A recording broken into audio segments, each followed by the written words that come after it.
டைரக்டருக்குனே ஒரு point of view இருக்கும். அத வந்து உங்கள்ட்ட அவங்க கன்வே பண்ண நினைப்பாங்க. இந்த சீன் இப்படிதான் வேணும்னு சில பேர் நடிச்சு காட்டுவாங்க. அந்த மாதிரி எல்லாம் இருந்த சீன் உண்டா? எனக்கு ஃபுல் படமே அப்படிதான் இருந்தது.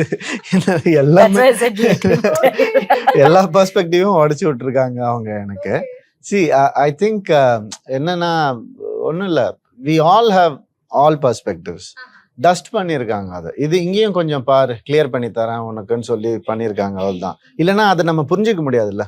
If you don't know that you will not ever understand it. அதனால அவங்க கொஞ்சம் டஸ்டிங் பண்ணி இதையும் பாரு கொஞ்சம் அப்படின்னு கிளாரிட்டி கொஞ்சம் கொடுத்தாங்க, அவ்வளோதான். அதுதான் வந்துட்டு எனக்கு புதுசாக இருந்துச்சு. அது இத்தனை நாள் நம்ம பார்க்காம போயிட்டோமேன்னு இருந்துச்சு. அண்ட் அவங்க கூட படம் பண்றதுன்றது வந்து அந்த எப்படின்னா, எனக்கு ஃபைட் இல்லை படத்துல, எனக்கு அந்த ஸ்ட்ரெயின் இல்லை, இது எதுவுமே இல்லை. எப்பவுமே ஒரு ரெட் கார்பெட்ல பூ போட்டு நடந்து போற மாதிரியே ஒரு அமைதியான ஒரு என்வைரன்மெண்ட் தான் இருக்கும். ஒரு படம் அப்படியே தான் பண்ணோம் நாங்க ஃபுல் படமும். ஜாலியா இருந்திருப்பீங்க போல ஷூட்டிங்ல.